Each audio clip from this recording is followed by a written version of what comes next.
and welcome to episode 25 of the Teacher's Tea Time podcast. My name is Mark, and I hope that you're doing well. This podcast is about, by, and for anyone who has ever had anything to do with schools and education. That's probably almost everybody. Topics and content in this podcast are listener-generated. They come from listeners just like yourself.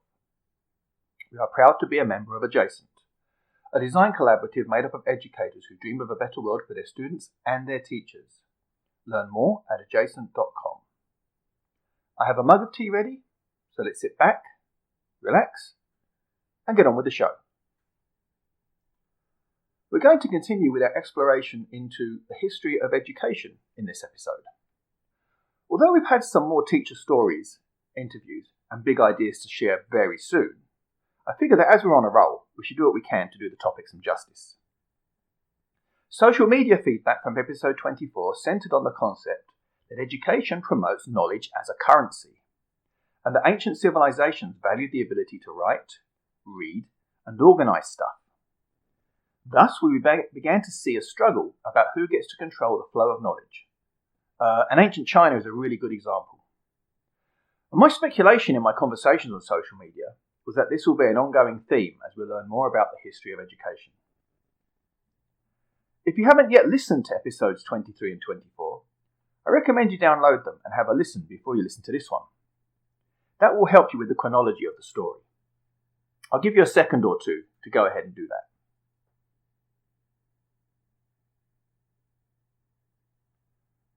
that. Okay, so now you're back, and you're still with me. It's likely then that you've listened to episode 23 or 24. Or you're a subscriber to the podcast, it's automatically popped up and you're listening to things there anyway. And if you are, thank you for subscribing. So, we're ready for some more history of education.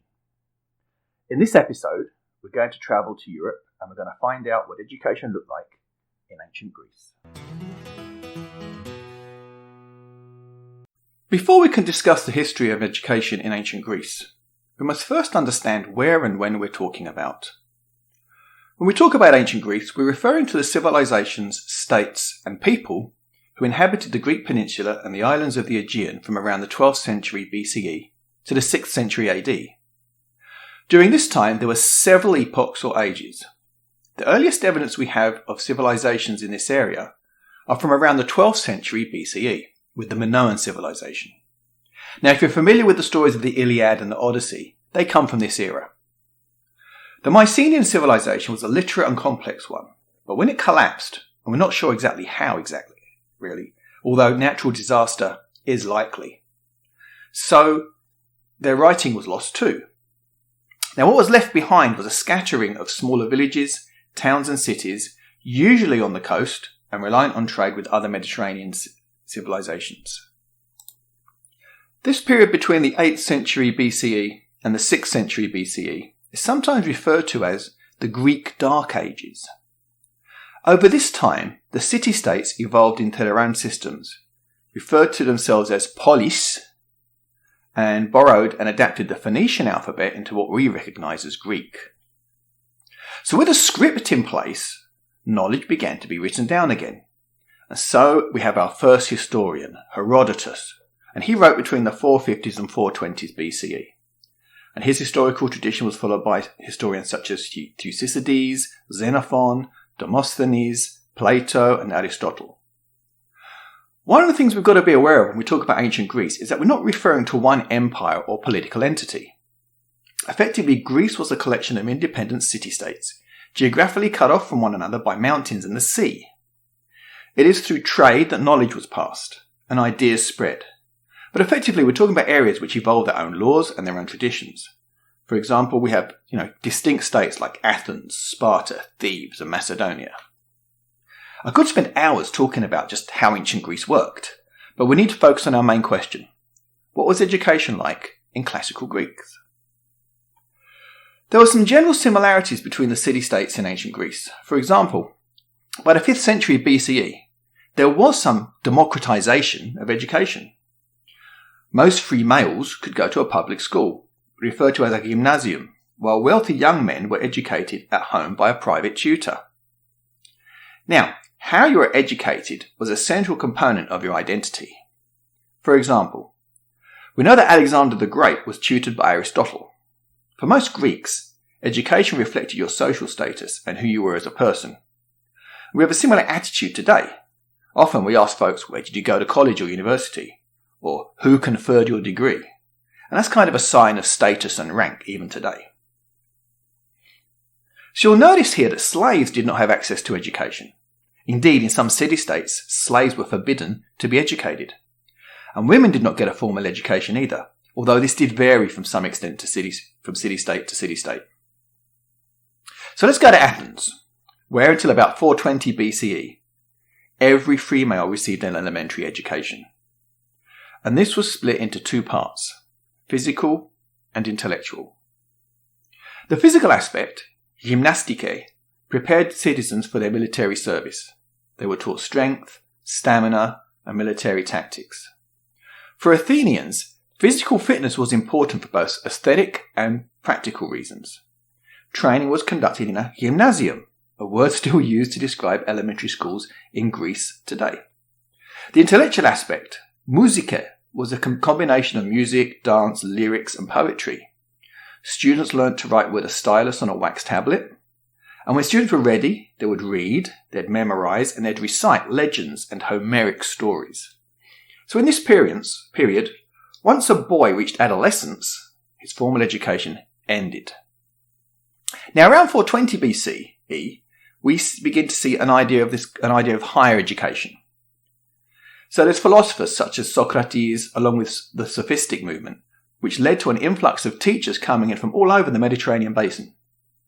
It soon became fashionable to value intellectual ability over military prowess, and this caused a clash between traditionalists, who feared that intellectuals would destroy Athenian culture and lead to a military disadvantage, while the sophists believed that education could be a tool to develop the whole man, including his intellect, and therefore move Athens forward. Now I'm sure you can think of similar arguments between traditionalists and progressivists today. Some things never change, do they? Anyway, the demand for higher education continued, and we begin to see more focused areas of study: mathematics, astronomy, harmonics, and dialectic, all with the aim of developing a philosophical insight. For these Athenians, gosh, that's hard to say sometimes, individuals should use knowledge within a framework of logic and reason, what we call today critical thinking. However, this level of education was not democratized. Wealth determined your level of education in ancient Athens. And these formal programs were taught by sophists who charged for their teaching and advertised for their services. More customers meant more money could be made. See something similar in higher ed today, don't we? So, if you were a free peasant, your access to higher education was limited, something that still resonates today, while women and slaves were excluded from this process altogether. In Athens, women were considered socially inferior and therefore incapable of acting at a high intellectual capacity. Well, they also considered it in Athens that it was dangerous to educate slaves, and actually, there were laws passed that made it illegal to educate slaves.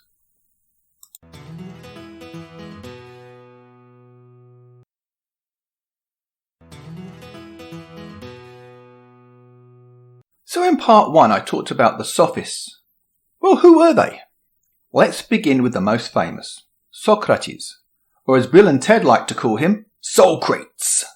Now, the problem we have with learning about Socrates is that he didn't write anything down himself. Indeed, most of what we learn about him comes from two of his students, Plato and Xenophon. Some of their writings about Socrates, particularly Plato's, often contradict themselves, but generally, we consider him to be the father of philosophy. He advocated that a good man pursues virtue over material wealth, and he mused upon the idea of wisdom. The story goes that he decided to ask every wise man about what they know, and he found that they thought themselves wise, yet they really were not, while Socrates himself knew that he was not wise at all, which paradoxically made him wiser, since he was the only person aware of his own ignorance. This stance threatened the status of the most powerful Athenians, so he was eventually tried, and in his trial he was asked what his punishment should be. He proposed he should have free dinners for the rest of his life, as his position as someone who questions Athens into action and progress should be rewarded, not punished. Unfortunately, the Athenians didn't see it that way, and he was found guilty of corrupting the minds of the youth of Athens and of impiety, which is not believing in the official gods of the state. As punishment, he was sentenced to death by poisoning. Again, we see similar themes in today's educational debates, where educational stances that encourage students to question the status quo and take a critical stance are considered threatening to those in power. Some things just don't change, do they? So a student of Socrates, Socrates, founded a school of rhetoric around 393 BC. Now, Socrates believed that education's purpose was to produce civic efficiency and political leadership. Therefore, the ability to speak well and be persuasive was the cornerstone of his approach. Now, while his students didn't have to write 5-paragraph persuasive essays, you can see a similar approach taken in modern-day social studies classes, as well as in middle and high school English curricula. Now, Plato, on the other hand, he travelled for 10 years after Socrates' execution, returning to establish his very famous academy, named after the Greek hero Akademos, in 387 BCE. Now, he believed that education could produce citizens who could cooperate and be members of a civic society, kind of like the aims of 19th and 20th century public educators. His curriculum focused on this idea of civic virtue, an idea that a good citizen would act for the common good at the expense of their individual gains. In his work, The Republic, he outlines that everyone needs an elementary education in music, poetry, and physical training. 2 to 3 years of military training and 10 years of mathematics, science. 5 years of dialectic training and 15 years of practical political training. Now, those who could attain all that knowledge would inherit everything and become philosopher kings, the leaders in his ideal society. Now, one student of Plato was Aristotle. And Aristotle had been studying in Plato's academy for about 19 years.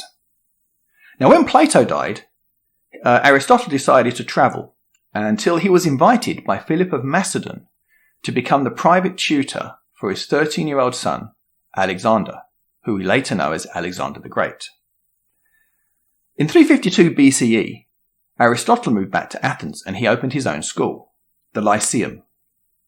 Now, Aristotle's approach was different. It was based around research, and there was a systemic approach to the collection of information, and a new focus on empirical methods, like what we see as the foundation of our modern research methods. So you can see there were these developments in Athens, but this wasn't the same for all of Greece.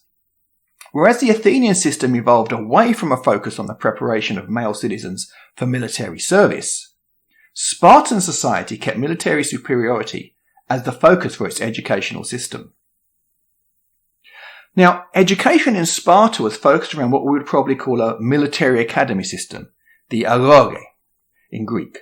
In general, all Spartan males, except for the firstborn of the 2 ruling houses, who were going to be the kings, went through a system which cultivated loyalty to Sparta through military training, hardships, hunting, dancing, singing, and social preparation. It was divided into 3 age groups: young children, adolescents, and young adults. Spartan girls did not get the same education, but we do believe there was a formal education for them too, so that's very different to what we see in Athens and other states. Now, the 3 age categories were the paides, 7 to 14 years old, the padiskoi, 15 to 19, and the hebontes, 20 to 29. Within these age groups, boys were divided into agalai, herds, with whom they would sleep. So you can consider this sort of like the house system you get in British schools, or like in the Harry Potter story, Gryffindor, Slytherin. These were, their dormitories. Each house, each herd, answered to an older boy, and there was also an official who was considered the padonomos, or the boy herder. So, the paides were taught the basics of reading and writing. The focus was on their athletic ability. They did running and they did wrestling, and they were encouraged to steal their own food. And according to Xenophon, and we don't know how true he's being here, but if they were caught, they were punished. The boys participated in the agoge in bare feet to toughen them up. And at the age of 12, they were allowed 1 item of clothing, a cloak, per year. Around the age of 12, a boy would gain a mentor who was an older warrior called an Erastes. And as the boy transitioned into the padiskoi, so the mentor would act as his sponsor, and probably a chief tutor too, while the student further developed his physical and athletic training. Now, by the age of 20, the young Spartan graduated from the padiskoi into the hebontes. If he had developed leadership qualities, these would be rewarded. Now, at this stage, they were considered adults. They were eligible for military service, they could vote in the assembly, but they were not yet free citizens. By 30, a Spartan man should have graduated, been accepted into the military, and he was permitted to marry. At this point, he was considered a free citizen, and for his studies and his accession into citizenship, he would also be allocated an allotment of land. Now, this state education system not only prepared Spartan men for war, but also instilled a strong Spartan identity. They were away from their families for most of their childhood, and this likely instilled a sense of favouring the needs of the collective over themselves as individuals, or their own families even. And indeed, if you know the legend of the 300 Spartans at Thermopylae, this clearly illustrates the concept of the individual sacrificing themselves for the collective good. So the Spartan education provides a contrast to Athenian education. In Sparta, education was state-sponsored, designed to create a citizen who put the collective first. In Athens, higher education was private, intended to create a citizen who put the collective first, but by way of virtue. However, Plato's system only intended a select few to be philosopher kings, while Sparta expected everyone to be a military citizen. Now, there's another aspect of ancient Greek education that I want to talk about. This is this thing called the symposium. Now, this isn't really a formal education, but it was something that developed socially. And it was part of a banquet, and it took place after the meal, where men would retire to the andron, which is the men's quarters of a house. They'd recline in couches, they'd drink, they'd be entertained in many ways, and they'd discuss a multitude of topics. Now, while these were the precursors to the drinking parties that we associate with ancient Rome, you've probably seen on TV and in movies, there are also parallels to this idea of symposium within academic conferences that we have today, where scholars share their research in a common location, they'll eat and they drink together, they find excuse to example local entertainments.